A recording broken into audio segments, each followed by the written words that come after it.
देखिए, आज जिन पर मुझे चर्चा करनी है, जिस विषय पर, भारतीय अर्थव्यवस्था के अंतर्गत हमने आपको पहले भी बताया है कि आपने परंपरागत प्रश्नों को पढ़ा है। उसमें जैसे कि आपने मानव विकास पढ़ा, इसके पहले समावेशी विकास। तो मानव विकास आपने पढ़ा है, तो ये कोई ज़रूरी नहीं कि यही पूछा जाए कि मानव विकास का प्रतिपादन किसने किया। मानव विकास के अंतर्गत उसमें चुनिंदा कुछ संकेतक होते हैं, वो करंट में पूछ सकते हैं, है ना। तो इस तरह से 3 शीर्षकों पर हम आज चर्चा करेंगे, जिसमें कि उत्तर प्रदेश की जनसंख्या नीति, भारत एवं विश्व में शीर्ष 4 और जीएसटी के अंतर्गत। और अगला अध्याय जो हमारा होगा वो मुद्रा और बैंकिंग से होगा, जो फ्राइडे को हम पढ़ाएंगे। इसलिए हम आपको पहले ही बता दिए हैं, मुद्रा बैंकिंग से रिलेटेड टॉपिक होगा। और आप जानते हैं कि जो आयोग की परीक्षाएं होती हैं, उनमें इस तरह से प्रश्न पूछा जाता है, एक क्रम दे दिया जाता है कि लौह इस्पात में किसका प्रथम स्थान है, या सर्वाधिक जीडीपी वाले राष्ट्र, या शीर्ष अनुमोदित एसईजेड वाले राज्य। इस तरह से जो प्रश्न पूछे जाते हैं, तो इनके संदर्भ में यहाँ पर संक्षेप में हम बात करेंगे, और जो भी आपको पूछना है पूछेंगे।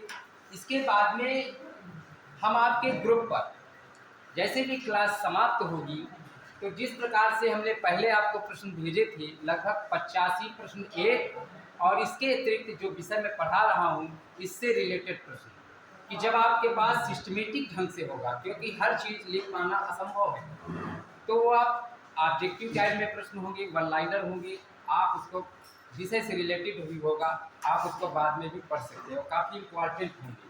तो इसलिए इस बात पर भी आप ध्यान दें। बात समझ रहे हो मेरी? तो सबसे पहले हम चालू करते हैं भारत में शीर्ष 4।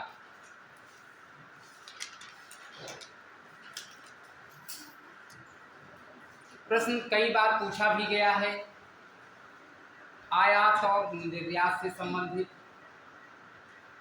आयात का मतलब जिस वस्तु को हम मंगाते हैं अपने देश, बात समझ लो, आयात किया, मंगाया।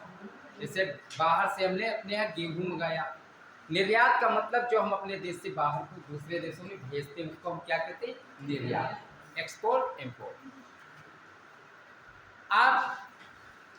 आपने देखा होगा कि पूर्वावलोकन हमने आपके ग्रुप पर भेजा है।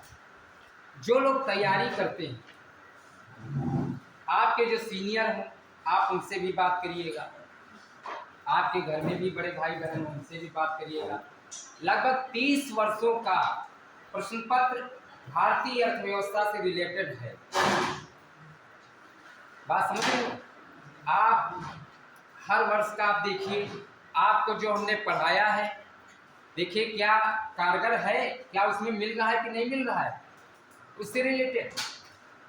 तो 30 वर्षों का पूर्वावलोकन, उसको भी आप, जैसे 30 वर्षों का है तो 2 वर्ष का आप घर पर मोबाइल खोले तो आप उसको जो है रिवीजन टाइप में आप देख सकते हैं। ठीक है। इसके अतिरिक्त हम आपको पढ़ा रहे हैं और उससे रिलेटेड भेज रहे हैं। ये काफ़ी परिश्रम का समय चल रहा है, क्योंकि परीक्षा आपकी 14 जून में, इस समय हाँ मई में निकल गया।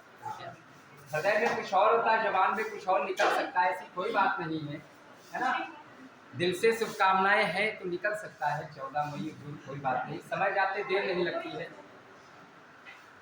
तो आज के लिए भारत में शीर्ष 4। तो पहला प्रश्न है विदेश व्यापार एवं भुगतान संतुलन से, कि भारत के कुल निर्यात की शीर्ष मदों में 2021-22 के अनुसार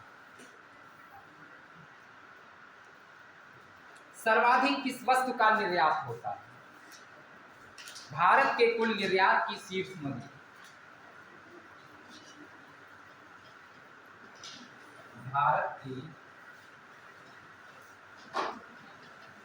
कुल निर्यात की शीर्ष मदें 2021-22 के अनुसार, कि हमने कौन सी चीज को सर्वाधिक निर्यात किया? इंपॉर्टेंट प्रश्न है। तो पहला स्थान आता है इंजीनियरिंग का सामान, 26.59% निर्यात में इसका योगदान है। लिख लीजिए, इंजीनियरिंग का सामान, इसके बाद पेट्रोलियम उत्पाद,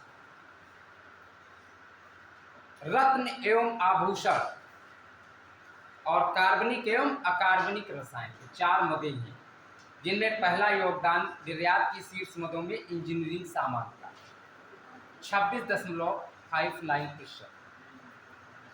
और शीर्ष निर्यातक राज्य कौन से? अगर प्रश्न पूछा जाए कि भारत के 4 शीर्ष निर्यातक राज्य, तो शीर्ष निर्यातक राज्यों में पहला स्थान गुजरात का निर्यातक राज्य,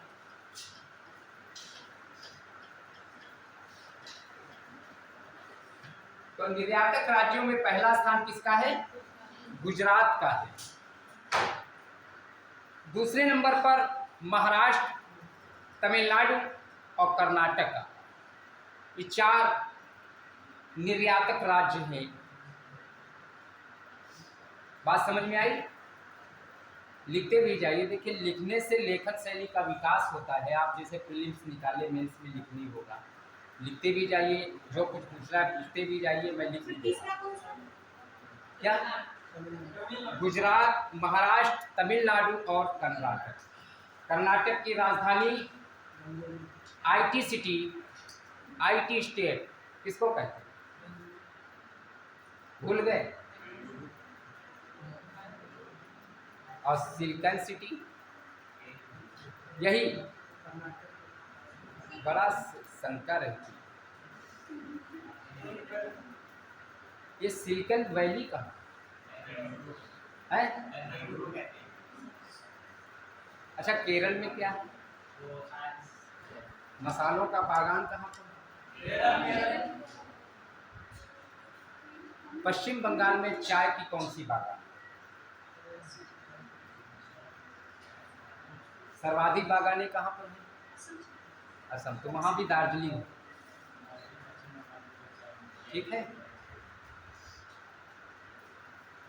इसके बाद में भारत द्वारा आयातित शीर्ष मदें, ये निर्यात की मदें हुई, और भारत के द्वारा जो मंगाई जाती हैं वस्तुएं, उनमें शीर्ष मदें कौन सी मदें मंगाई जाती है सर्वाधिक?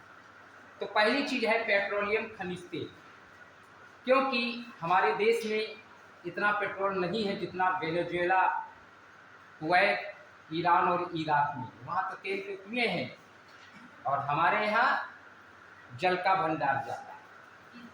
इसकी दृष्टि से भी हमारा 5वां स्थान है। इसीलिए बिजली की कटौती बहुत कम होती है, क्योंकि उससे बिजली भी बनती है। इतना जल है हमारे यहाँ। तो बात अलग है कि हम दुरुपयोग करते हैं तो लाइन यहाँ से कट जाती है, वो अलग बात। तो भारत द्वारा आयातित शीर्ष मदें 2021-22 के अनुसार पेट्रोलियम खनिज तेल, जिसका योगदान 26.3% है। इसके पश्चात इलेक्ट्रॉनिक उत्पाद, फिर स्वर्ण यानी गोल्ड, और फिर मशीनरी, ये चीज़ें मंगाई जाती हैं बाहर से। इन मंगाने वाली चीज़ों में सबसे ज़्यादा पेट्रोलियम खनिज तेल, इसके बाद में इलेक्ट्रॉनिक उत्पाद, स्वर्ण और मशीनरी। फिर बात आती है कि भारत के शीर्ष व्यापारिक देश कि जिनसे भारत का बड़े पैमाने पर व्यापार होता है, तो कौन से देश हैं? जरा आप अपने दिमाग पर भी जोर देते रहें। आए? हाँ, पढ़ रहे हो, मेहनत से पढ़ रहे हो। पहला स्थान यूएसए है, United states of America, USA. चीन से भी भारत का बहुत अच्छा व्यापार होता है, नंबर 2 पर है। वो हमारी वैमनस्यता चाहे जो हो, लेकिन व्यापार तो हमारा होता रहेगा, क्योंकि जो हम भारत अपने देश की सीमा के बाहर जो हम व्यापार करते हैं उसको अंतर्राष्ट्रीय व्यापार कहते हैं। और वैश्विक स्तर पर व्यापार की दृष्टि से अगर समृद्ध होना है, भारत को विकसित बनाना है या किसी भी देश को, तो आपको सामंजस्य बनाना ही पड़ेगा, क्योंकि ख्याली पुलाव से सब कुछ नहीं चलता। पड़ोसी देश है, व्यापार सर्वाधिक वहाँ से भी होता है। देखिए चाइना का कितना सामान आता है, बगैर उसके तो चल ही नहीं पा रहा। तो भारत के शीर्ष व्यापारिक देश यूएसए, चीन, सऊदी अरब एवं यूएई। इसके बाद में भारत में प्रत्यक्ष विदेशी निवेशक राष्ट्र, प्रत्यक्ष विदेशी निवेशक राष्ट्र एफडीआई,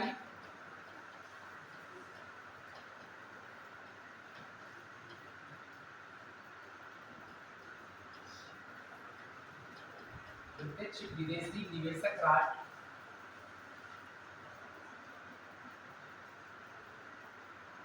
यानी सिंगापुर का निवेश, सिंगापुर प्रत्यक्ष विदेशी निवेशक राष्ट्र कि कौन सा ऐसा विदेश यानी देश है जो कि भारत में अपने निवेश मतलब निवेश करता है, इन्वेस्टमेंट विनियोग करता है, पूंजी लगाता है, तो उसमें सिंगापुर का स्थान पहला।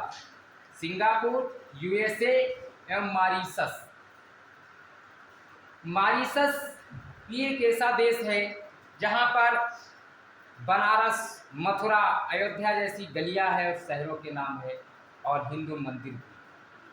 ठीक है, मॉरिशस के बारे में पढ़ेंगे, लेकिन समस्या इस बात की भी ज़्यादा वहाँ पड़ जाती है, समुद्री भोजन ज़्यादा मिलता है, क्योंकि समुद्र ही के चारों तरफ है उसके। तब हम वहाँ पर ये इस बात से मुकर नहीं सकते कि हम मंदिर जाते हैं और ये नहीं खाएंगे, क्योंकि वहाँ वही भोजन है। तो भारत में प्रत्यक्ष विदेशी निवेशक राष्ट्र 2021-22 के अनुसार क्रम से राज्य जो हैं वो सिंगापुर, यूएसए एवं मॉरिशस हैं। इसके पश्चात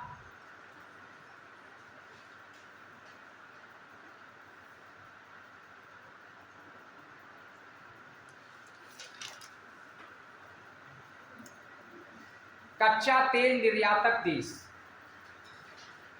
कच्चा तेल आता है, फिर हमारे रिफाइनरी इत्यादि हैं, मथुरा में है, गुजरात में है ना, भूगोल में पढ़ा होगा अपने रिफाइनरी। तो कच्चा तेल निर्यातक देश वर्ष 2020, पहला स्थान सऊदी अरब, रूस, इराक एवं यूएसए।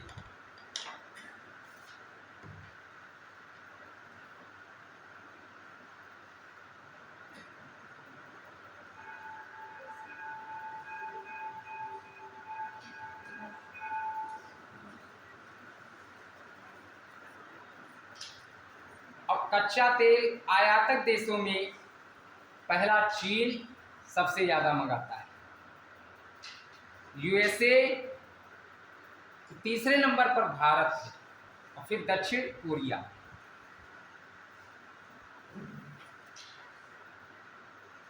चीन, यूएसए, भारत और दक्षिण कोरिया।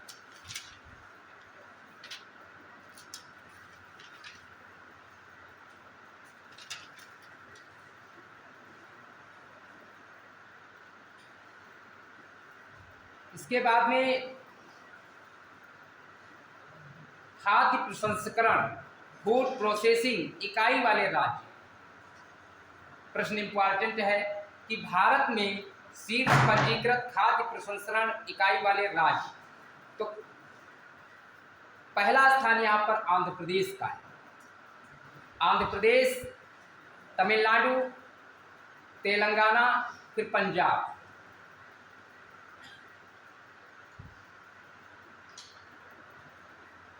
और इसके बाद में सेज वाले राज्य, सेज का मतलब होता है SEZ, स्पेशल इकोनॉमिक जोन, विशेष आर्थिक जोन वाले राज्य। तो शीर्ष अनुमोदित सेज वाले राज्य,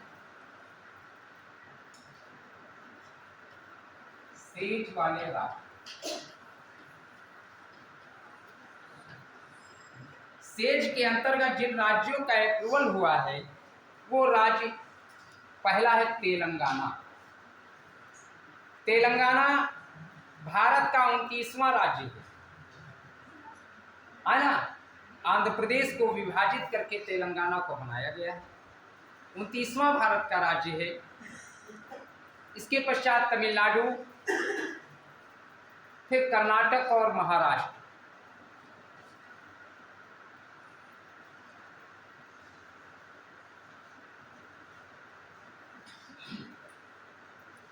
और जब सेज सेक्टर की मैं बात करता हूं, सेज सेक्टर, ये तो राज्य हो गए। अब इस विशेष आर्थिक जोन वो सेज सेक्टर कौन से होंगे, तो 31 दिसंबर 2022 तक के आंकड़े में IT sector, electronic hardware and software. आप देखते होंगे कि संपूर्ण विश्व तकनीकी के लिए अग्रसर है और हर एक चीज में तकनीकी का प्रयोग हो रहा है। भारत भी इससे अछूता नहीं है। गांव गांव में आप देखते भीम ऐप, डिजिटल, ये तमाम सुविधाएं मिल रही हैं। आप जाते हैं, फिंगर लगाया और पैसे निकाले चले गए। तो ये सब तकनीकी की ही देन है। यानी आईटी और इलेक्ट्रॉनिक हार्डवेयर एंड सॉफ्टवेयर पहला सेज सेक्टर है। सेज का फुल फॉर्म है स्पेशल इकोनॉमिक जोन। इसके बाद में बायोटेक्नोलॉजी, मल्टी प्रोडक्ट और फार्मास्यूटिकल्स, केमिकल्स, ये आपके सेज सेक्टर हैं। और एक चीज़ मैं बता दूं, ऐसे यहाँ पे बहुत सारे विद्यार्थी बैठे हैं, आपके यहाँ सर बैठे थे, DSW सर, कि हिंदी और इतिहास तो नहीं है। बुराई तो कोई नहीं करता हूँ, ये इकोनॉमिक्स है। मान लिया हम कोई चीज़ बोल रहे हैं, नहीं समझ में आ सकती है, क्योंकि भाई सामने वाला, हम तो बोल रहे हैं तो अब अगला नहीं समझ में आता है, चारों पेज की मैं भी फोटो भी भेज दूँगा, ठीक है।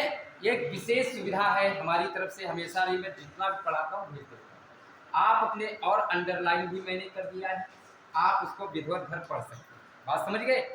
और जो चीज़ नहीं समझ में आती है आप पूछ लेंगे, और प्रश्न इससे रिलेटेड आते हैं, ठीक। इसके बाद में अब मैं चर्चा करूंगा उत्तर प्रदेश की नवीन जनसंख्या नीति के संदर्भ में, काफी इंपॉर्टेंट है।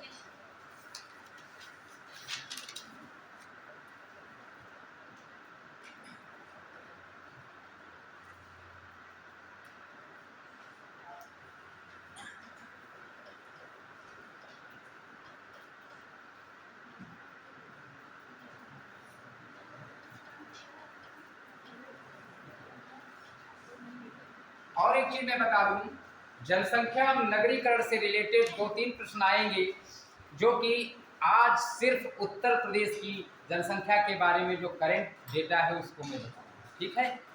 और फिर अगले दिन जब टॉपिक होगा तब हम पूरे देश की जनसंख्या को लेकर चलेंगे।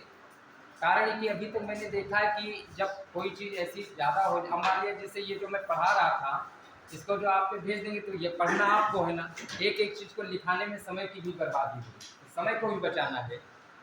तो उत्तर प्रदेश की नवीन जनसंख्या नीति के प्रमुख बिंदु कौन कौन से हैं, तो सबसे पहली चीज़ तो आप ये जान लीजिए कि 15 नवंबर 2022 को, ये लिखिए मत, समझ लीजिए, पहले सुनिए फिर लिखिए। 15 नवंबर 2022 को विश्व की कुल जनसंख्या 8 अरब के बिंदु को पार कर गई।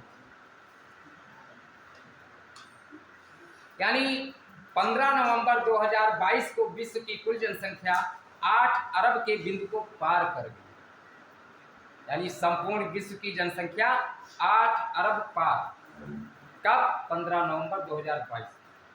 इसके बाद में विश्व की कुल जनसंख्या को 7 अरब से 8 अरब होने में लगभग 12 वर्ष लगे।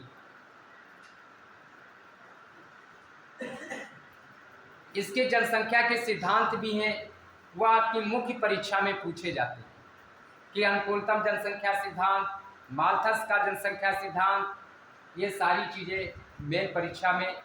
और यहाँ पर तो करंट पूछेगा कि बताइए भाई जीवन प्रत्याशा कितनी है ना, जनघनत्व कितना है, यहाँ पर ये पूछेगा ज़्यादातर प्रीलिम्स में। तो इन चीज़ों को भी बताना जरूरी, वो तो बात की बात है, कहाँ भी इसके प्रीलिम्स होने, मेंस लिखना है। इसके बाद में विश्व की कुल जनसंख्या को 8 अरब से 9 अरब होने में लगभग 15 वर्ष लगेंगे, यानी 2037 तक 8 अरब से 9 अरब 9.2 है। 9.2 देखिए, अब 9.2 है तो उसको हम 9 ही कहेंगे, अगर 9.7 होता तो हम 10 के करीब चले जाते। लगभग अप्रॉक्सीमेटली आंकड़ा, एग्जैक्ट डेटा तो मैं किसी गांव का भी नहीं दे सकता कि हम सुबह चले और शाम तो कोई नया जनसंख्या बढ़ गई तो अब इसमें हम एग्जैक्ट क्या दें। तो आपकी बात सही है, 9.2 का मतलब 9 में ही आएगा। इसके बाद में 2023 में, ये जो वर्ष चल रहा है 2023, इसमें भारत की जनसंख्या चीन की जनसंख्या से अधिक हो जाएगी। अब किस महीने में ये तो राम जाने, ये हमारे जो अर्थशास्त्री हैं उनका अनुमान है। इकोनॉमिक्स अनुमानों का विज्ञान है, इकोनॉमिक्स संभाविताओं का विज्ञान है। इसमें अनुमान और संभाविताएं लगाई जाती, संभावनाएं लगाई जाती हैं। जो आपका बजट होता है, बजट भी अनुमान पर ही आधारित है। बात समझ गए? इसमें जो आंकड़े दिए जाते हैं अनुमान पर ही तो होते हैं। कि जैसे आप इकोनॉमिक्स पढ़ रहे हो, घर में कोई फंक्शन होना है तो बजट बनाते हैं, तो एक अनुमान बनाते हो कि इस वैवाहिक कार्यक्रम में 12 लाख का खर्चा आना, तो एक अनुमान लगा कि इतने का खर्चा आना है। अब उसमें कम भी हो सकता है, ज़्यादा भी हो सकता है, कई मदों पर कि इसमें इतना लगना है, इसमें इतना लगना है, तो एक अनुमान पर आधारित है। और ये जो आंकड़े होते हैं ये झूठ भी बोलते हैं, और ये झूठ 3 प्रकार के होते हैं, है ना। समंक झूठ भी बोलते हैं, बिल्कुल बोलते हैं। अविश्वसनीय भी होते हैं। गांव में किसी संस्था को दे दिया गया जब सर्वे करा, तो उसमें सर्वे में क्या हम आप करते हैं आप तो जानते हैं। जनगणना में जो सर्वे होता है तो साक्षर देश है, साक्षरता 73% है।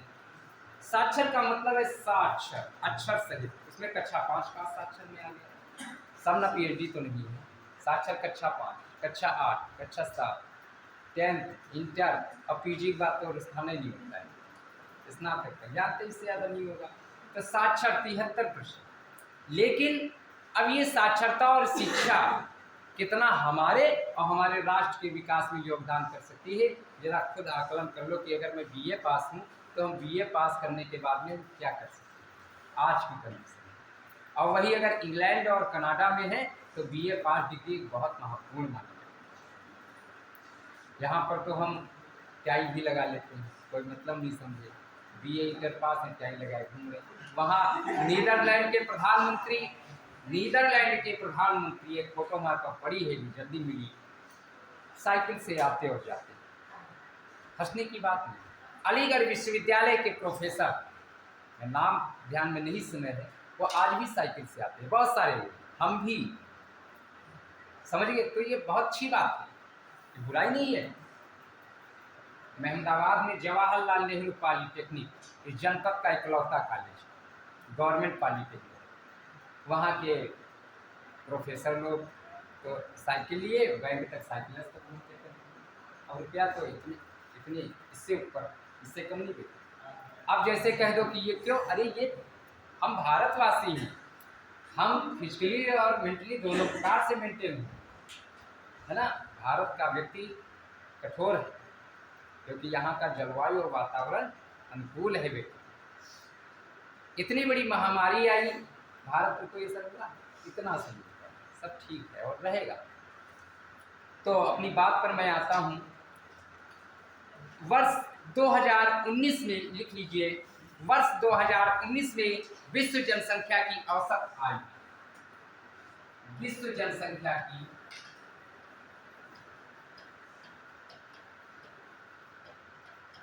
औसत आयु,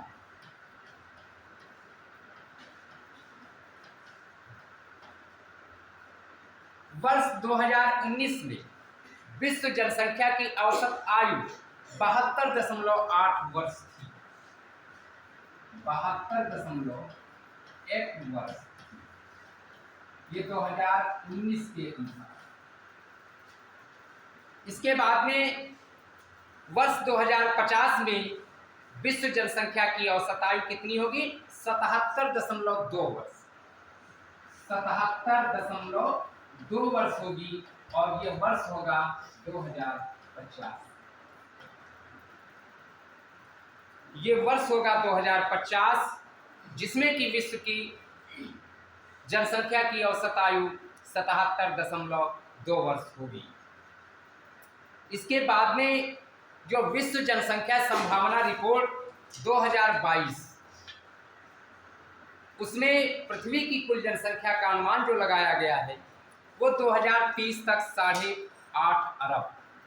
ऐसा भी नहीं है जो सदी हमारी तो 2100 से जनसंख्या में गिरावट आना प्रारंभ होगा। ऐसा भी नहीं है कि हमारी जनसंख्या धीरे धीरे 10 और 11 और 12 फिर बड़ी दिक्कत हो जाएगी, क्योंकि जनसंख्या के सिद्धांत में बताया गया कि तेजी से बढ़ती हुई जनसंख्या एक राष्ट्र के आर्थिक विकास में सबसे बड़ी बाधा है, लेकिन ये जनसंख्या एक राष्ट्र के लिए संपत्ति और दायित्व भी है। लेकिन फिर हम तीसरी बात पर आते हैं कि अतिशय जनसंख्या जब बढ़ती है तो प्रकृति स्वयं उसको नियंत्रित करती है, बाढ़, भूकंप, महामारी के द्वारा। अब देखिए, कोरोना आया, एक महामारी आई, हमारे विश्व में कितना संकट आया, जनसंख्या नियंत्रित। कारण ये कि हमारा क्षेत्रफल तो उतना ही है और जनसंख्या निरंतर बढ़ती जाए, मृत्यु दर है नहीं इतनी, जन्म दर ज़्यादा है, तो ऐसी क्योंकि कोई मरना नहीं चाहता, सब तुरंत इलाज कराते हैं, हाईटेक इलाज। तो ऐसी कंडीशन में हमारी जनसंख्या निरंतर बढ़ती है। 2030 तक 8.5 अरब और 1 अरब की जब जनसंख्या थी तब 1804 में 1 अरब जनसंख्या थी पूरे विश्व की। पूरे विश्व की जनसंख्या 1 अरब कब थी? 1804 में। अब बात हम उत्तर प्रदेश के बारे में पहले करेंगे, और हमने आपको बताया कि जनसंख्या से रिलेटेड 2 या 3 सवाल आएंगे, तो आज उत्तर प्रदेश के बारे में और किसी दिन भारत और विश्व के बारे में। ठीक, उस दिन पूरा हो सकता है फ्राइडे को ही ले लेंगे, लेकिन फ्राइडे को मुद्रा बैंकिंग जरूर पढ़ाएंगे, क्योंकि वो भी जरूरी टॉपिक है। रिजर्व बैंक से लेकर के आपके जो 12 बैंक बचे हैं, 20 बैंक थे, RBI 20 बैंक थे, 12 बचे, फिर उससे रिलेटेड जो भी आंकड़े हैं इसकी, जैसे बैंक दर कितनी है, क्या है, ये तमाम बातें हमें बतानी है, क्योंकि इकोनॉमिक्स में एक ही लाइन में डेटा है, तो उसको हर चीज़ को लिखने का मतलब यहाँ पर 10 ही 12 सवाल हम बता सकते हैं। इसलिए हिंट देते हुए चलेंगे और आप पर भेजते भी जाएंगे। तो पहली चीज़ है उत्तर प्रदेश की जनसंख्या नीति के प्रमुख बिंदुओं में कि प्रजनन दर को वर्ष 2026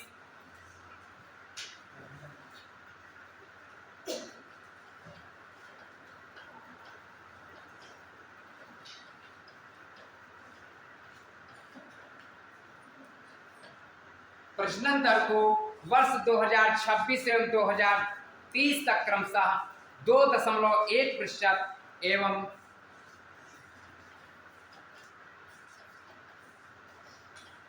पर लाना। उत्तर प्रदेश की नई जनसंख्या नीति जो बनी है उसमें प्रजनन दर को वर्ष 2026 तक 2.1% पर लाना है और 2030 तक 1.9% पर लाना है। कम संतान सुखी इंसान, भारत सरकार इसके लिए बहुत उपाय कर रही है, क्योंकि ये अच्छी बात है,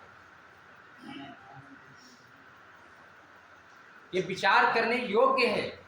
आप सब पढ़ें, बात समझ गए? तो इस प्रकार से 2026 एवं 2030 तक 2.1% और 2030 तक 1.9% तक लाना है। यह उत्तर प्रदेश की नवीन जनसंख्या नीति का पहला लक्ष्य है। इसके बाद में शिशु मृत्यु दर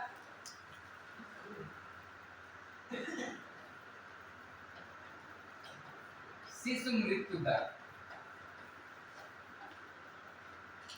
शिशु मृत्यु दर को वर्ष 2026 तक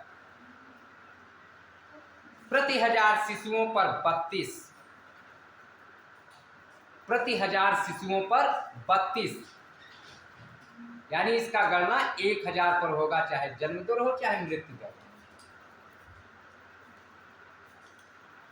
वर्ष 2026 तक प्रति 1000 शिशुओं पर 32 एवं 2030 तक 22 पर लाना।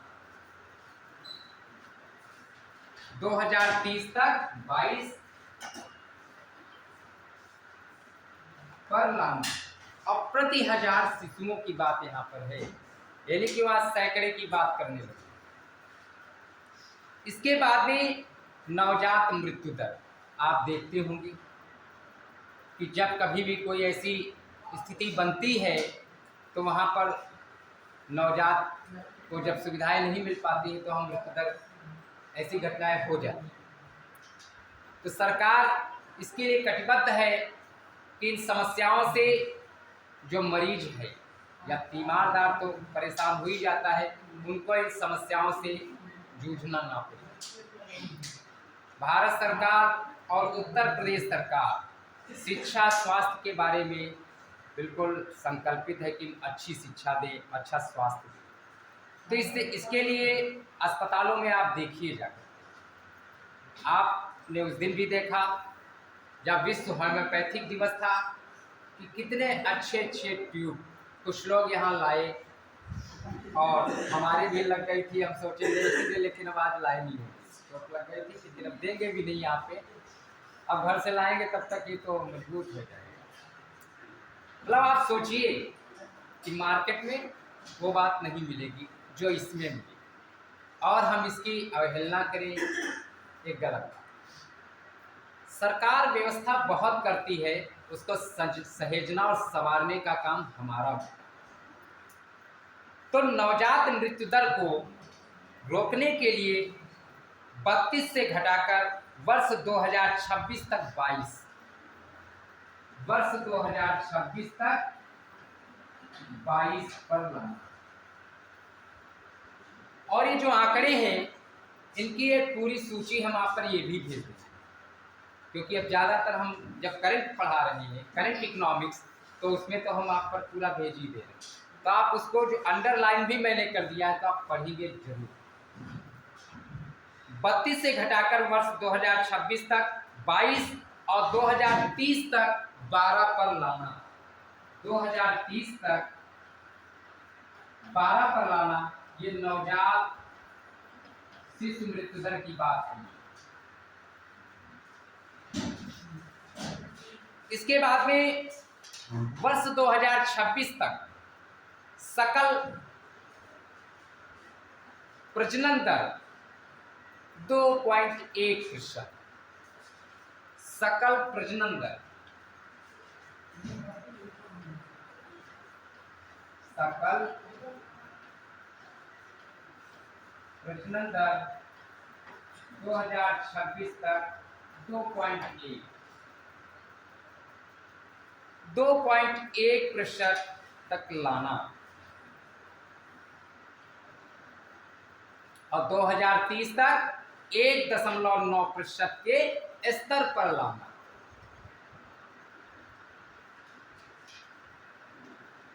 और हमारे प्रदेश का क्या नाम है? उत्तर प्रदेश। अब जैसे कहो ये क्यों पूछ लिए, अरे शंका हो सकती, जब हम 14 जून बता सकते हैं तो हमने अपने ही जगह पूछा। बच्चे हैं, नई जानकारी रखते हैं, इसमें देखा करते हैं हर चीज, लेकिन तब भी इन चीज़ों में नहीं है कि पूछो कौन गवर्नर है, तो आप तो भाई देश की इतनी बड़ी परीक्षा के विद्यार्थी हैं, लेकिन वही BA स्ट्रीम के बच्चों से पूछ लो कि गवर्नर कौन है उत्तर प्रदेश की, तो दिक्कत हो जाती है। हमने खुद देखा है इस चीज़ को, है ना। तो बात यहाँ पर आती है प्रदेश की औसत जीवन प्रत्याशा। औसत जीवन प्रत्याशा उत्तर प्रदेश, राजधानी लक्ष्मणपुरी, वर्तमान लखनऊ। इस प्रदेश की औसत जीवन प्रत्याशा को वर्ष 2026 तक 64.3 से बढ़ाकर 66, यानी 2026 तक 66 पर लाना। और इस समय कितनी है? 64.3, और 64.3 से बढ़कर के 66 पर लाना, और 2030 तक 69 पर लाना। 2030 तक 69 पर लाना।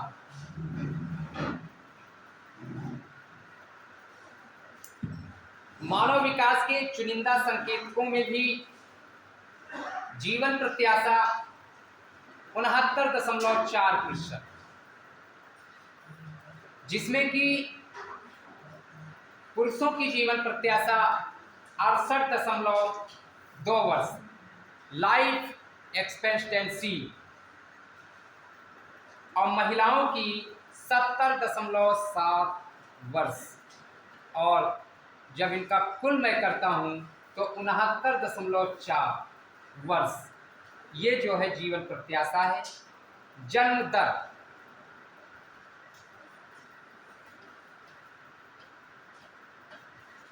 जन्म दर 2019, ये जो जनगणना का काम होता है प्रत्येक 10 वर्ष के अंतराल पर होता है। बात समझ रहे हो?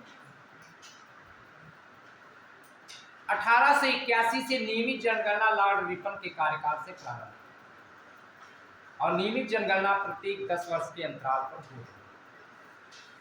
कोविड-19 के कारण अगली जनगणना पर विराम लगा।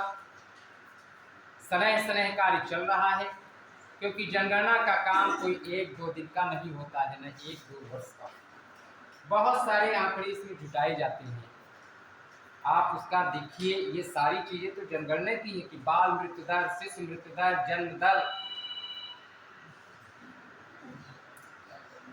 इसके बाद में जन्म दर की बात जो मैं करता हूं 19.7, 2019 के अनुसार 19.7, और मृत्यु दर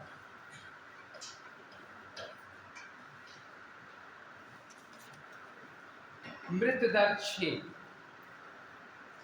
जिसमें कि जन्म दर 2019 के अनुसार ग्रामीण क्षेत्र में 21.4 और शहरी क्षेत्रों में 16.4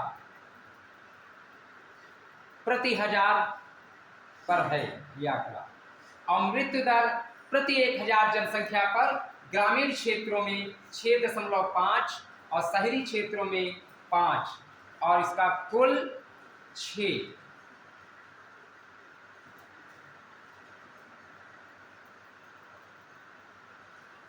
और इसके बाद में शीर्ष प्रजनन दर वाले 2 राज्य, पहला है बिहार, दूसरा है उत्तर प्रदेश।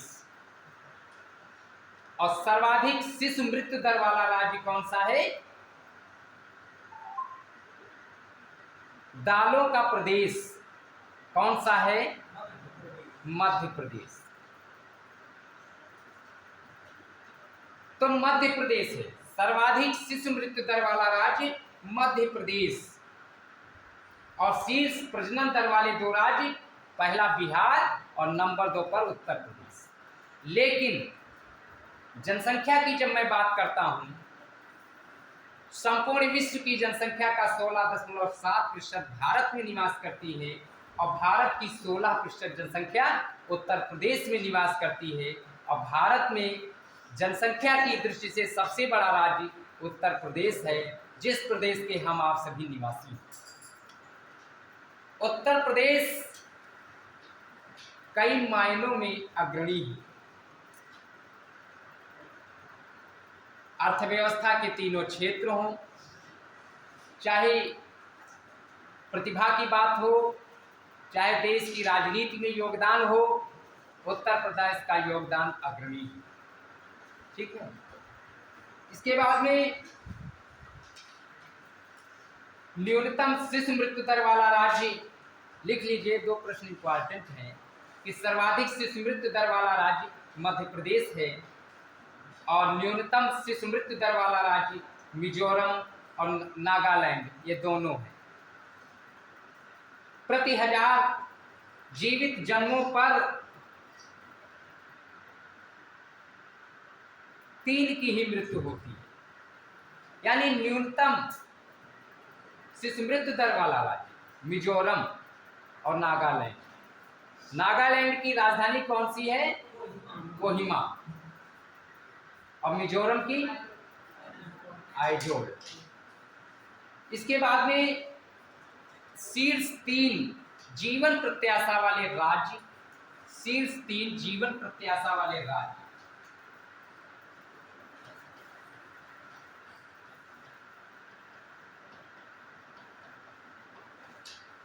शीर्ष 3 जीवन प्रत्याशा वाले राज्य 2014 से 18 का ये आंकड़ा है।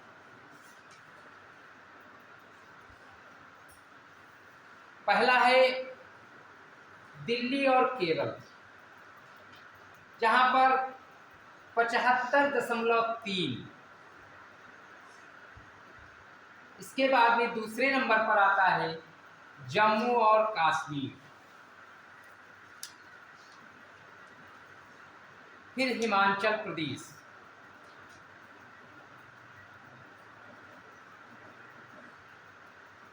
अब आपने इतने कुछ प्रश्न पढ़े हैं, मैं इनमें कुछ प्रश्न आपसे पूछता भी हूं और आप लिख भी लेंगे।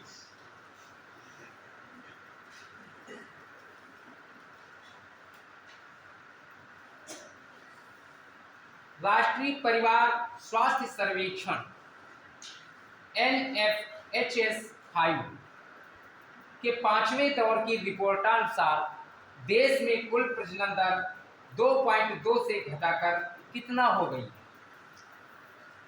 अभी मैंने आपको बताया है 2।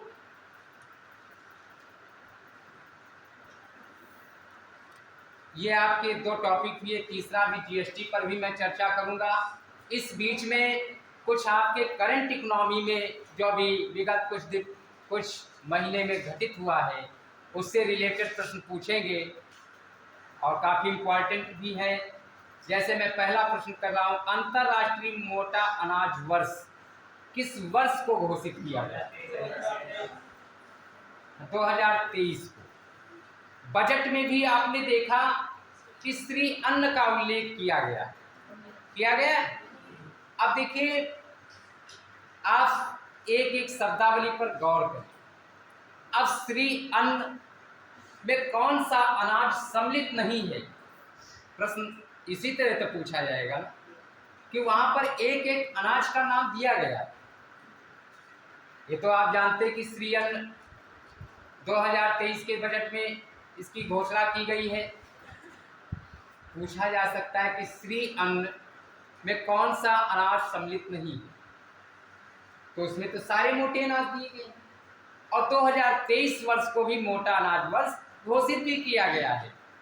और आप ये बेहतर जानते हैं कि स्वास्थ्य और पोषण की दृष्टि से मोटा अनाज फायदेमंद है, लेकिन हम आप जब जाते हैं तो कहते हैं भैया महीन पीसते। तरीका गलत है। ये तरीका ये सही है जो मेरी सरकार कह रही है। इसीलिए 2023 वर्ष को मोटा अनाज वर्ष घोषित किया गया है कि जिससे कि पूरे देश के युवाओं को भी प्रेरणा मिले, क्योंकि युवाओं की बात सुनी जाती है और भारत एक युवा देश है जिसकी औसत उम्र 29 वर्ष। इसके बाद में भारत से मसालों का सर्वाधिक निर्यात किस देश को किया जाता है? मसालों का निर्यात सर्वाधिक किस देश को? अमेरिका को किया जाता है। और मसालों का बगीचा केरल है, बहुतायत मसाला वहां पाया जाता है और ये सब जो है सर्वाधिक निर्यात अमेरिका को किया जाता है। इसके बाद में केंद्र सरकार की नई नीति के अंतर्गत न्यूनतम समर्थन मूल्य निर्धारित किया गया है कि किसानों को उनकी उपज की लागत पर कम से कम कितने प्रतिशत प्राप्त हो सके। 50%। उपज का कम से कम 50% प्राप्त हो सके। और अभी चर्चा में रहा है कुछ महीने पहले कि मेरी पॉलिसी मेरे हाथ।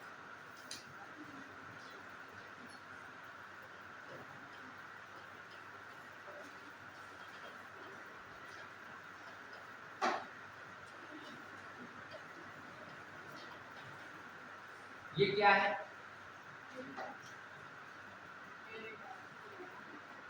अभियान किस योजना से संबंधित है? सरकार की बहुत महत्वाकांक्षी योजना।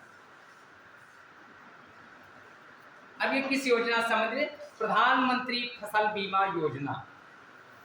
प्रश्न आ सकता है कि मेरी पॉलिसी मेरे हाथ, ये किस अभियान या किस योजना से संबंधित है? तो किससे संबंधित है? प्रधानमंत्री फसल बीमा योजना। देखिए, इस बात से आप बिल्कुल ना घबराएं। सभी प्रश्न तो नहीं, लेकिन यहाँ पे जिसे सभी प्रश्नों का वाचन नहीं हो सकता है। अब आप इस समय करंट इकोनॉमिक्स भी पढ़ रहे हैं। कोशिश हमारी पूरी रहेगी कि आपको परीक्षा में, क्योंकि आप पढ़ रहे हैं, आप खुद समझते होंगे, अब एक दिन में तो सबको नहीं बताया जा सकता है। धीरे धीरे आप उस पड़ाव पर पहुंच रहे हैं कि परीक्षा में मिलेगा। और जो भी मैं भेज रहा हूं सहेज कर जरूर रखें कि आप पढ़िए अवश्य। एक तो पूर्वावलोकन भी भेजा जिसमें आपको परंपरागत रूप के प्रश्न मिलते हैं। वर्तमान में मैं पढ़ा ही रहा हूँ, भेज रहा हूँ, आप पढ़िए, एक बार देखिए, है ना, मिलेंगे। इसके बाद में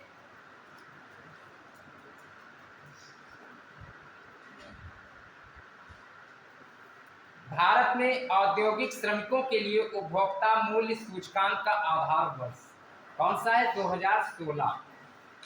कौन सा वर्ष होगा? 2016।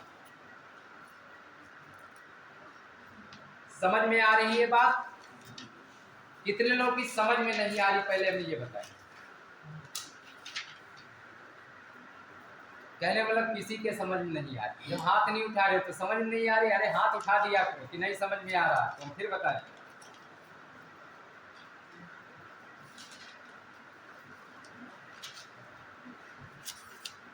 अब अगली चीज है जीएसटी के बारे में। अच्छा हाँ, हमने इसके पहले आपको गरीबी के बारे में बताया था। तो करंट इकोनॉमिक्स में निर्धनता रेखा के निर्धारण हेतु लिख लीजिएगा आप, क्योंकि आपको गरीबी क्या होती सापेक्ष निरपेक्ष पढ़ा है, लेकिन अगर आंकड़ा कहीं पूछ दिया गया तो पुराना पढ़े हो, नया हम बताइए। तो उपभोग व्यय 2011-12 के अनुसार रंगराजन जो समिति है, क्योंकि जो बात सामने आ जाए उसको जरूर बता दें, कल पर ना डालें। मान लिया कल हम भूल गए, आप भूल गए, अब जो बात आ जाए उसको जरूर बता दें। तो निर्धनता रेखा के निर्धारण हेतु न्यूनतम उपभोग व्यय आधार वर्ष 2011-12 के अनुसार और रंगराजन जो समिति बनी है उसमें शहरी क्षेत्र में और ग्रामीण क्षेत्र, शहरी और ग्रामीण दोनों क्षेत्रों में बताया जाएगा। शहरी क्षेत्र में 1407 प्रतिमाह यानी 47 रुपये प्रतिदिन। 1407 प्रतिमाह और 47 रुपये प्रतिदिन, ये शहरी क्षेत्र के लिए रंगराजन समिति उपभोग के 2011-12 के अनुसार निर्धारित किया गया है। और ग्रामीण क्षेत्र में 972 रुपये प्रतिमाह, 972 रुपये प्रतिमाह और 32 रुपये प्रतिदिन, 32 रुपये प्रतिदिन। अब आप सोचिए, गरीबी आवश्यकता, जो हमारी आवश्यकताएं हैं, बुनियादी आवश्यकताएं हैं, इनको पूर्ण नहीं कर पाई। फिर आय की असमानता, जिसमें गिनी गुणांक, लॉरेंट वक्र, ये सब चीज़ें आपने पढ़ी हैं, है ना। उसको जो भी लिखा पढ़ा था उसको आप दोबारा पढ़िए। पूछा भी जाता है कि गिनी गुणांक से क्या मापा जाता है या इसका क्या मतलब होता है, तो आय असमानता, है ना। ये सब चीज़ें पढ़िए। प्रश्न देखिए, पूर्वावलोकन इसीलिए मैंने भेजा है आपको, स्पेशली भेजा है कि इसको जरूर पढ़िए और हर विषय का आता है। ये भी दो बता दें, इतिहास, भूगोल, अर्थशास्त्र,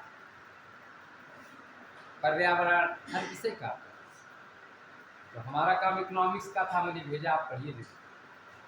इसके बाद में तेंदुलकर जो समिति बनी है उसमें शहरी और ग्रामीण क्षेत्र में 1000 रुपये प्रतिमाह, शहरी क्षेत्र में 1000 और 33 रुपये प्रतिदिन। शहरी क्षेत्र में 1000 प्रतिमाह और 33 रुपये प्रतिदिन, और ग्रामीण क्षेत्र में 816 प्रतिमाह, 27 रुपये प्रतिदिन। 816 प्रतिमाह और 27 रुपये प्रतिदिन। आंकड़े काफी महत्वपूर्ण है गरीबी से संबंधित। और ये समस्या आ सकती है कि गुरुजी ने स्पीड में लिख लिया, समझ नहीं आया, तो आप इससे बेफिक्र। ये बात समझ में आई? तो हमने जो गरीबी पढ़ाई थी इसके पहले, तो गरीबी को कितने लोगों ने पढ़ा है? ऐसा तो नहीं पढ़ ले आपने लिख लिया, उसको दोबारा नहीं अध्ययन कर रहे हो, पढ़िए जरूर।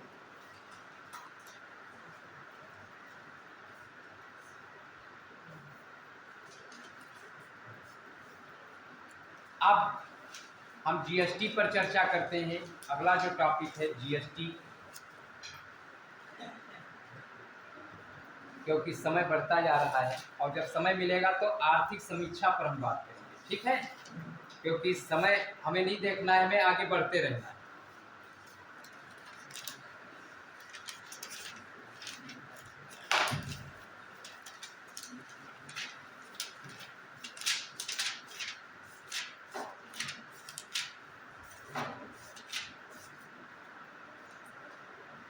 वस्तु एवं सेवा कर,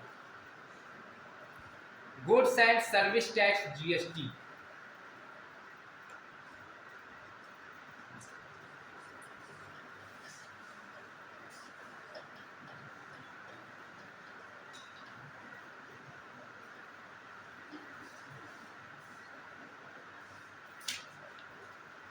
– 2017 से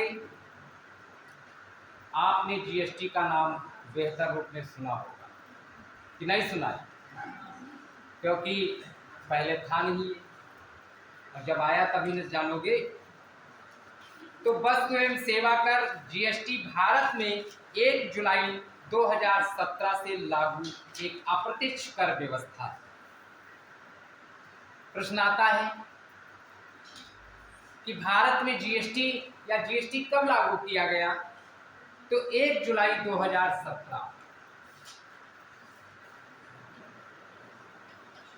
1 जुलाई 2017। अब ये प्रत्यक्ष कर है कि अप्रत्यक्ष कर व्यवस्था है? अप्रत्यक्ष कर व्यवस्था है, क्योंकि ये डायरेक्ट आप पर कर नहीं लगा।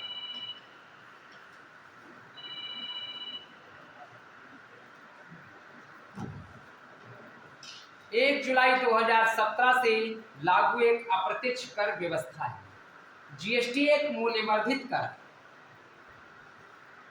जो कि विनिर्माता से लेकर के उपभोक्ता तक वस्तु एवं सेवाओं की आपूर्ति पर एक एकल कर व्यवस्था है। प्रत्येक चरण पर भुगतान किए गए इनपुट करों का लाभ और संवर्धन के पश्चात के चरण में उपलब्ध होगा, जो प्रत्येक चरण में जीएसटी को एक आवश्यक रूप से कर बना देता है। पहले क्या था कि प्रत्येक चरण पर कर लगता था, और जीएसटी से फायदे भी।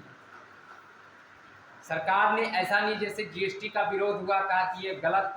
जब पूर्व में सरकार 2009 में भी थी, तब भी जीएसटी को पारित करने के लिए प्रयास किया गया, लेकिन विपक्ष न हो पाने के कारण या इतना मतदान नहीं मिल पाया। मनरेगा है, जैसे मनरेगा पहले से भी चल रहा है और फिर कुछ सरकारों ने आलोचना की।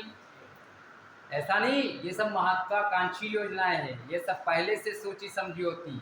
वो है कि जब आप कर रहे हैं तो हम बुराई कर रहे हैं, जब वो किए तो हम बुराई कर रहे हैं। लेकिन ये सब देश के और जनता के हित में पहले से चल रही है, क्योंकि डॉक्टर मनमोहन सिंह प्रोफेसर, वित्त मंत्री, गवर्नर, बहुत बड़े अर्थशास्त्री, देश के जाने माने। ऐसा नहीं कि वो ऐसे सब है। मनरेगा 100 दिन का काम, 10,000 का इंतजाम, सरकार की महत्वाकांक्षी योजना।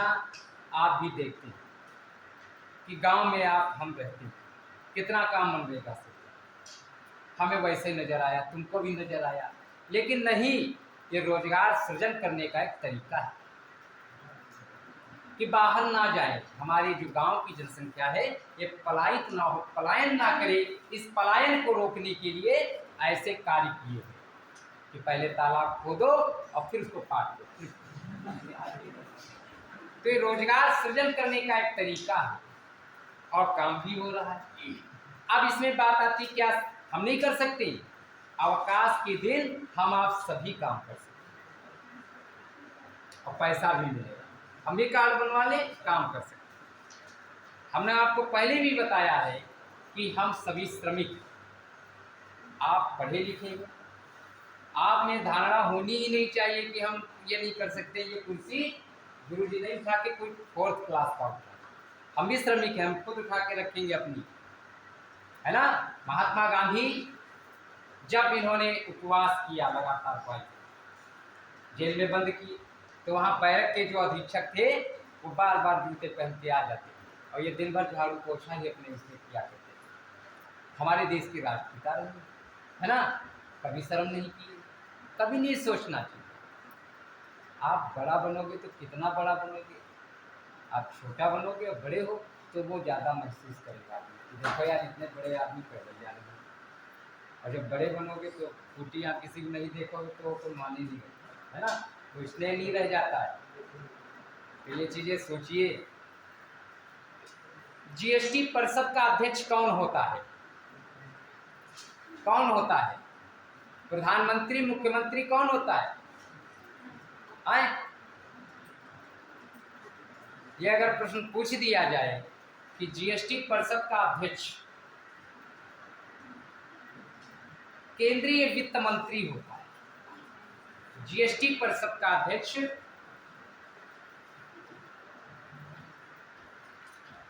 केंद्रीय वित्त मंत्री।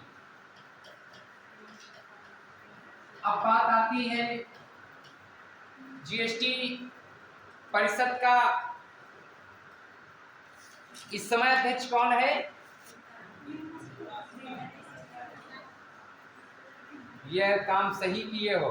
कल लखनऊ विश्वविद्यालय के एक्सपर्ट आए थे, तो एक भीमराव अम्बेडकर महाविद्यालय लखीमपुर में है, उनसे पूछा क्या नाम पिता का, तो सीधे बता दी। तो उन्होंने डांटा था, अपने पिता का नाम सम्मान से। तो ये ठीक किया, क्योंकि मैंने आपको एक दिन बताया भी था, किसी का भी नाम लें सम्मानजनक। श्रीमती निर्मला सीतारमण जीएसटी परिषद की अध्यक्ष इस समय निर्मला सीतारमण। और ये हमेशा ध्यान रखिए, केंद्रीय वित्त मंत्री ही जीएसटी परिषद का अध्यक्ष होता है। जैसे योजना अवलिक नीति आयोग का अध्यक्ष भारत का प्रधानमंत्री ही होता है, जो उस समय प्रधानमंत्री होगा वही नीति आयोग का अध्यक्ष होगा। और 2017 में जब जीएसटी लागू किया गया, तो जीएसटी परिषद इस देश के लिए अप्रत्यक्ष कर व्यवस्था पहली महत्वपूर्ण। तो पहले अध्यक्ष कौन थे? हाँ, श्री अरुण जेटली। तो जीएसटी परिषद के पहले अध्यक्ष श्री अरुण जेटली थे और वर्तमान में श्रीमती निर्मला सीतारमण। और विश्व में सबसे पहले फ्रांस में सन 1954 में अपने अधिकार क्षेत्र में, यानी फ्रांस के अधिकार क्षेत्र में, आइवरी कोस्ट में जीएसटी को सबसे पहले लागू किया। लेकिन अब वहाँ अधिकार क्षेत्र की बात नहीं करेंगे। हमको लग रहा है विश्व का सबसे छोटा देश वही है। ये अलग समुद्र में बना, शायद 27 से 28 जनसंख्या होगी, आप उस पर सर्च करेंगे मिल जाएगा। और देशों की श्रेणी में नहीं है, लेकिन अब है कुछ। मैंने अभी कुछ दिन पहले पढ़ा था कि ध्यान नहीं आ रहा है। बहुत 27 से 28 वहाँ की जनसंख्या, अपने को स्वयं को देश घोषित कर लिया। तो फ्रांस में 1954 में सबसे पहले जीएसटी को लागू किया और भारत में 1 जुलाई 2017 जीएसटी परिषद के अध्यक्ष केंद्रीय वित्त मंत्री पहले अरुण जेटली और इस समय श्रीमती निर्मला सीतारमण। और जब जीएसटी की मैं बात करता हूं तो भारत में जीएसटी का जनक पूर्व प्रधानमंत्री श्री अटल बिहारी वाजपेयी जी को माना जाता है। अब उनको क्यों माना जाता है? उन्होंने शुरुआत की थी, लागू नहीं हुआ। सन 2014 से प्रयास किया गया, जब पुनः सरकार आई और 17 में लागू कर दिया। प्रयास उनके कार्यकाल में हुआ और वो योजना अधूरी रह गई और वो अपूरी हुई। तो जीएसटी का जनक भारत में श्री अटल बिहारी वाजपेयी जी को माना जाता है। अब कैसे माना जाता है? देखिए, जब ये प्रधानमंत्री थे तो पश्चिम बंगाल के वित्त मंत्री श्री असीम दास गुप्ता की अध्यक्षता में एक समिति बनाई गई, है ना। पश्चिम बंगाल के वित्त मंत्री श्री असीम दास गुप्ता की अध्यक्षता में एक समिति बनाई गई, जिसे जीएसटी नेटवर्क जीएसटीएन के रूप में जाना जाने लगा और कहा गया कि जीएसटी को लागू करना है। कारण ये है, 1999 में उसी दौर में प्रधानमंत्री थे, आर्थिक सलाहकार समूह के साथ एक बैठक हुई जिसमें असीम दास गुप्ता जी भी थे। आरबीआई के 3 गवर्नर थे, जिसमें आईजी पटेल, विमल जालान, सी रंगराजन। तो प्रधानमंत्री वाजपेयी ने सुझाव दिया कि जीएसटी का निर्माण किया जाए, यानी देश में एक अप्रत्यक्ष कर व्यवस्था हो, मान लिया। और जीएसटी एक अप्रत्यक्ष एकल व्यवस्था है, एकल कर व्यवस्था है और अप्रत्यक्ष है। प्रत्यक्ष कर का बोझ भी नहीं पड़ता है कि डायरेक्ट कर का बोझ, कर का विवर्तन ये राजस्व में है ना। टैक्स शिफ्टिंग, कि हमने शिफ्ट कर दिया दूसरे पर, कर का बोझ, बर्डन, तो ये तमाम बातें हैं राजस्व के अंतर्गत बताई जाएगी आपको। और देखिए, 1 जुलाई 2017 से जो लागू किया गया है, ये 70 वर्षों में भारत का सबसे बड़ा कर सुधार है।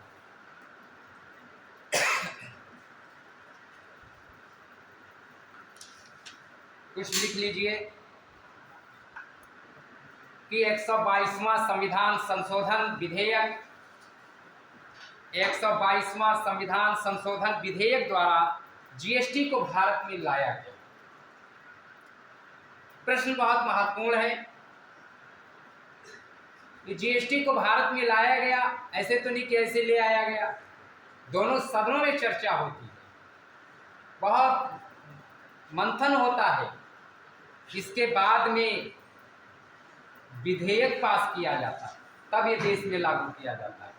तो कौन से संविधान का संशोधन किया गया, कौन से अनुच्छेद का, कौन सी धारा का? तो 122वां संविधान संशोधन विधेयक, 122वां वस्तुओं एवं सेवाओं की अंतरराज्यीय आपूर्ति पर केंद्र के द्वारा लगाए गए कर को सीजीएसटी कहते हैं और राज्य के द्वारा लगाए गए कर को एसजीएसटी। सीजीएसटी और SGST, central goods service tax, state goods service tax, कि जब राज्यों के द्वारा लगाए गए करों को राज्य जीएसटी कहा जाता है यानी state goods and service tax, SGST, CGST और SGST। इसके अतिरिक्त वस्तुओं और सेवाओं के अंतर्राज्यीय व्यापार पर अनुच्छेद 269A1, अनुच्छेद 269A1 के अंतर्गत एकीकृत वस्तु एवं सेवा कर IGST, integrated goods and service tax, IGST, इसका फुलफॉर्म है integrated goods and service tax, एकीकृत वस्तु एवं सेवा कर लगाया जाता है। और किस अनुच्छेद के अनुसार? अनुच्छेद 269A1 के अंतर्गत। IGST अनुच्छेद 269A1 के अंतर्गत।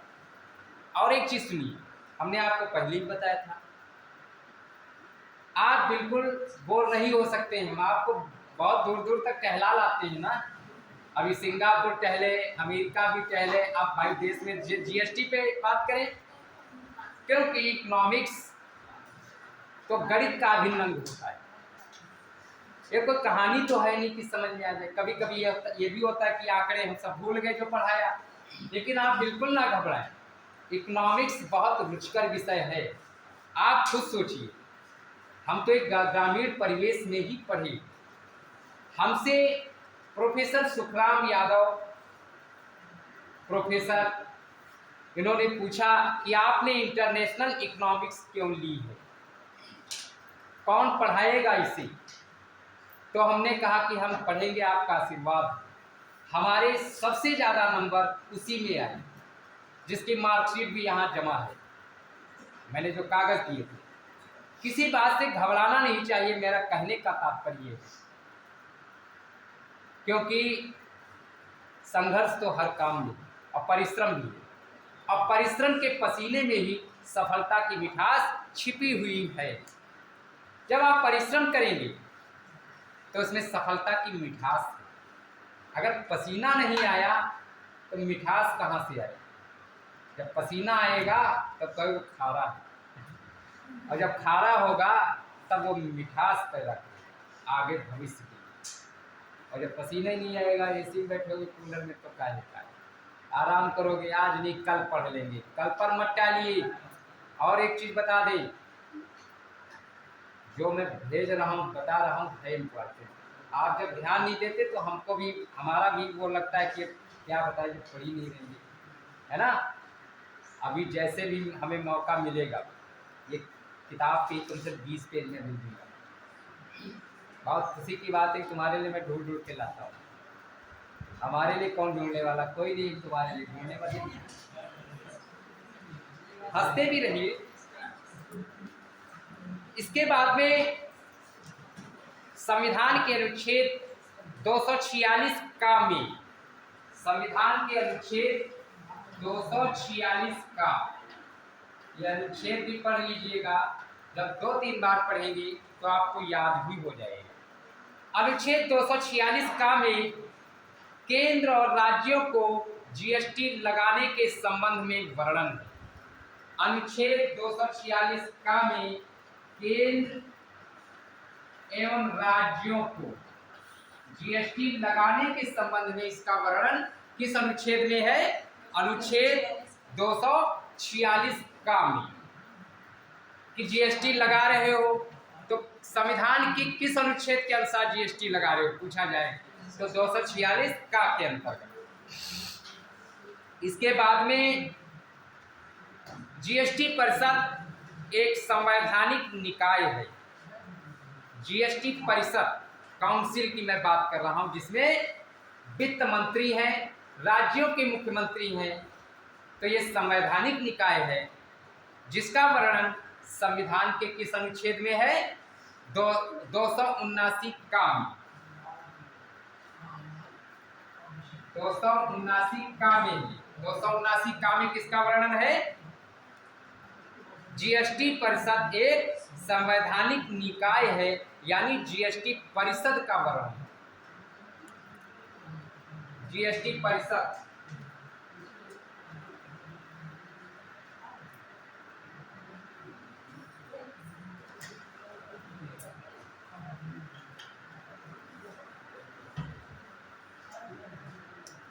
अब देखिए, सामने देखिए,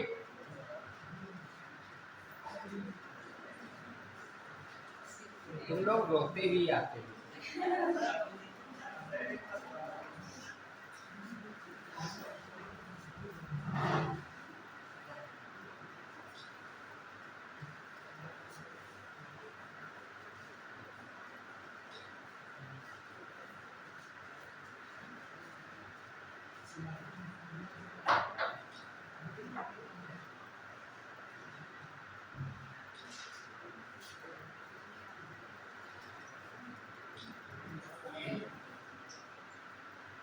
घर पर मैं देखता हूँ कितने आए, ये भी देखता हूँ फिर कितने मानते हैं, क्योंकि सियासी चालें भी बहुत होती हैं। इनसे घबराना नहीं है आपको, नहीं 14 को ही पेपर। तो अब ये बात आ गई कि जीएसटी परिषद एक संवैधानिक निकाय है जो कि संविधान के 279 का में इसका वर्णन। अब इस जीएसटी परिषद का सचिवालय कहाँ पर स्थित है बताइए। जीएसटी परिषद का सचिवालय नई दिल्ली में स्थित है।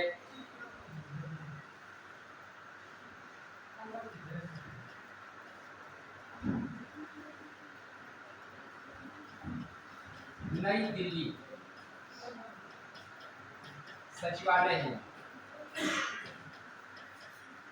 जीएसटी परिषद का सचिवालय नई दिल्ली में है। जीएसटी परिषद के अध्यक्ष केंद्रीय वित्त मंत्री और जीएसटी परिषद को ही जीएसटी पर निर्णय लेने का सर्वाधिकार प्राप्त है। वस्तु एवं सेवा कर परिषद, ये जो जीएसटी परिषद है, इनमें 33 सदस्य होते हैं। अगर प्रश्न आए जीएसटी परिषद में कुल कितने सदस्य होते हैं,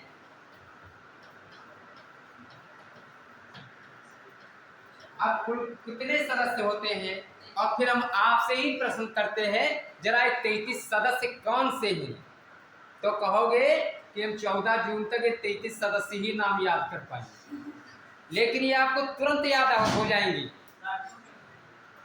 पहली चीज, केंद्रीय वित्त मंत्री एक, सभी राज्यों के मुख्यमंत्री, सभी राज्यों के कौन होंगे, हाँ।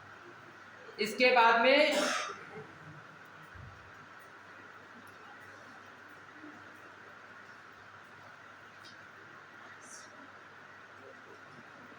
और 3 केंद्र शासित प्रदेश भी हैं, यानी 28 राज्य, 3 केंद्र शासित प्रदेश हो गए।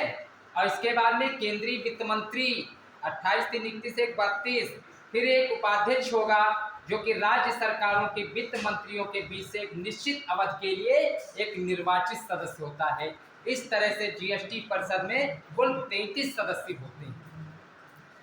फिर बात, अब जीएसटी परिषद में केंद्र और राज्य सरकारों से मिलाकर के सदस्य बनाए जाते हैं, जो कि 33 तभी बनते, क्योंकि राज्यों के मुख्यमंत्री होंगे जो भी जितने राज्य हैं, है ना। फिर केंद्रीय वित्त मंत्री होगा, फिर उन्हीं में से एक उपाध्यक्ष भी बनाया जाएगा, इस तरह 33 हो गए। अब राज्यों के मुख्यमंत्री जानते हो कि हमारे उत्तर प्रदेश के मुख्यमंत्री कौन है, कौन कह मिनिस्टर की, सबको पता है, सबको पता है कौन है, बताने की जरूरत नहीं है, क्योंकि धीरे धीरे वैश्विक लीडरशिप में उनका योगदान रहा, विश्व के नेता बन गए, तो है भी, होना भी चाहिए। अब हम कैसे करेंगे, क्योंकि धारा के विपरीत कभी नहीं बहना चाहिए, साथ देना चाहिए और सहयोग करना चाहिए। उनके कुछ कार्य सराहनीय भी हैं।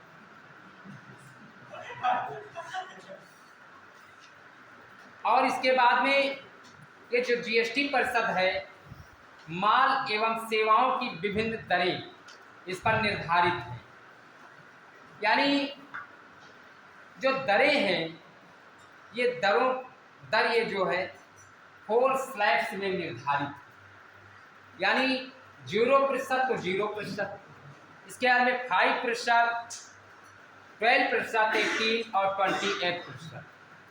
5, 12, 18 और 28।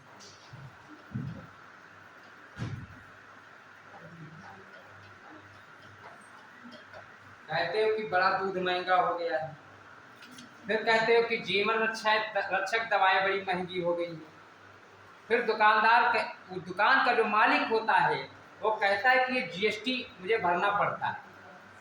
तो आप ये सोचिए कि 0% किस पर है? दूध पर कोई जीएसटी नहीं, 0%।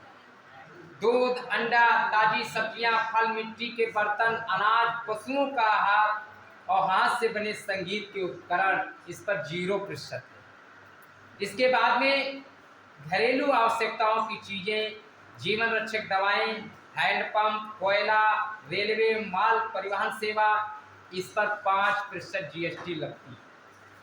इसके बाद में खेल के सामान, नोटबुक, आप जब रजिस्टर लेने जाते हो, पहले लेते थे, जब से जीएसटी लगा तो कुछ महंगा हुआ, क्योंकि उसको जीएसटी नंबर भी फिट होता है। जीएसटीएन नंबर भी मैं बताता हूँ क्या होता है, GSTIN नंबर है ना, मैं बताऊंगा अभी। इसके बाद में 18% अब बढ़ती जा रही दर, क्यों? अब जैसे दूध है, ये सभी प्रयोग करते हैं, खाने का अनाज है, तो इस पे लगा दोगे तो गरीब आदमी कैसे खा पाएगा? क्योंकि भारत एक अल्प विकसित देश है और तीसरा विश्व भी भारत को बोलते हैं, और विश्व की मलिन बस्तियां भारत में निवास करती हैं। प्रोफेसर केरन क्रॉस ने कहा है, ये मैं नहीं कह रहा हूँ, प्रोफेसर केरन क्रॉस ने कहा है कि विश्व की मलिन बस्तियां भारत में निवास करती हैं, जिसे हम तीसरा विश्व, तीसरा संसार कहते हैं। बात समझ रहे हो? तो इस प्रकार से ऐसी चीजें महंगी नहीं की जा सकती हैं जिनसे हमारा पूरा देश सुखी हो। आप गेहूं महंगा कर दोगे तो गरीब आदमी कैसे खाएगा? इस समय गेहूं का न्यूनतम समर्थन मूल्य 14 तारीख की परीक्षा में मान लिया आ गया प्रश्न कि रबी फसल 2023 में गेहूं का न्यूनतम समर्थन मूल्य 2125, 2150, 2200, 2020 तो कितना है जरा बताइए। प्रश्न इम्पॉर्टेंट है और अगले दिन कोशिश मैं करूंगा 20 मिनट आर्थिक समीक्षा पर मैं बात करूंगा और फिर मुद्रा और बैंकिंग, क्योंकि पीरियड्स इसी तरह मिल रहे हैं, समय नहीं, परीक्षा तक देखो कितना क्या रहता है, बात करते हैं, क्योंकि दम अब है ज़्यादा, है ना, क्योंकि अब पता नहीं किस में क्या पूछ दिया जाए, करंट है ही, हम भी वही पढ़ रहे हैं, तुम भी वही पढ़ रहे हो, और इलाहाबाद में जो बैठा वही चीज़ वो भी पढ़ रहा है। ऐसा नहीं कि हम सीतापुर में रहते हैं, सीतापुर की अभ्युदय कोचिंग में पढ़ रहे हैं तो वो जान नहीं, वो दम नहीं। मैं एक दिन अभी 13 अप्रैल चल रहा ना, 13 मार्च को मैं गया था इलाहाबाद यूनिवर्सिटी में, इंटरव्यू था हमारा असिस्टेंट प्रोफेसर इकोनॉमिक्स का, जिसमें हम 9 लोग सिलेक्ट किए थे और 3 पर 1 का होना। आप सोचते होंगे कि अरे 3 पर 1 का, हाँ वो 3 वो मजबूत थे, लेकिन 9 जो बुलाए थे मजबूत थे, क्योंकि वो सब काट छाट के टेस्ट से सब बिल्कुल आखिरी डिजिट 9, यानी 3 फिट बैठे हैं, क्योंकि उसमें और भी चीज़ें देखी जाती हैं पीएचडी के अतिरिक्त भी, कि आपके पास और क्या है, कोई किताबें वगैरह प्रकाशन है, रिसर्च पेपर है, क्या है। तो हमारे पास इस समय 10 शोध पत्र मेरे प्रकाशित हो चुके हैं, इसमें 3 भारत सरकार, 4 इंटरनेशनल और 3 नेशनल और 1 लेबर टाइम्स पत्रिका का नाम सुना इसमें भी, और योजना पत्रिका का नाम सुना होगा। भारत में कागज उद्योग एवं पर्यावरण प्रदूषण, जल्दबाजी करने के कारण उसमें रह गया, तब मैंने योजना के ज्ञान गरिमा सिंधु में मैंने भेजा, क्योंकि वाइवा में ज़रूरत थी तो मैंने फ़ोन कर दिया, और फ़ोन करने का मतलब दुष्प्रभाव पड़ गया, तो हमें कोई टेंशन थी नहीं, कि हमारा ऑलरेडी की व्यवस्था थी, आए चाहे तो इसमें छपते रह गया। खैर, इसके बाद में 28% जीएसटी किस पर है? परफ्यूम पर। इत्र नगरी किसको कहते हैं बताइए? इत्र नगरी किसको कहते हैं? कन्नौज को। अब कन्नौज के का प्रसिद्ध मंदिर कौन सा है? प्रश्न इतिहास में पूछ दिया जाए आपसे, फूलमती माता का मंदिर कहाँ है? देखिए, इकोनॉमिक्स तो ऐसा एक विषय है, तुम लोग कहते हो मेरी, तो मैं कुछ कह नहीं पाता हूँ। संविधान भी है, गणित भी है, इतिहास भी है, भूगोल भी है, क्या नहीं है?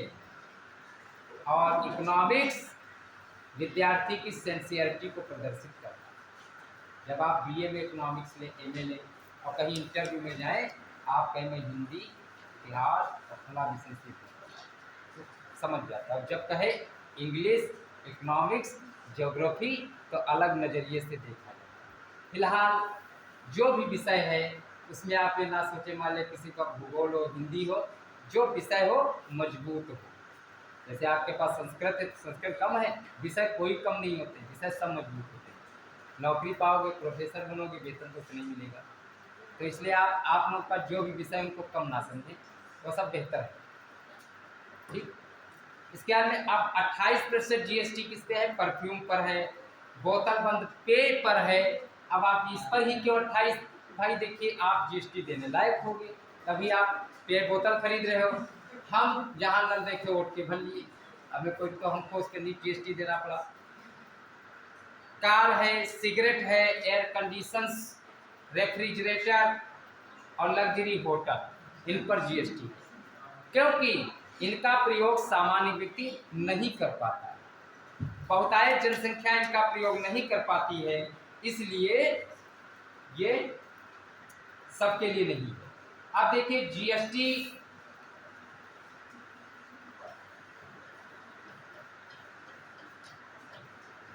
जीएसटी इन, अब जीएसटी इसमें 15 डिजिट होते हैं। जीएसटी इनमें कितने डिजिट होते हैं? 15।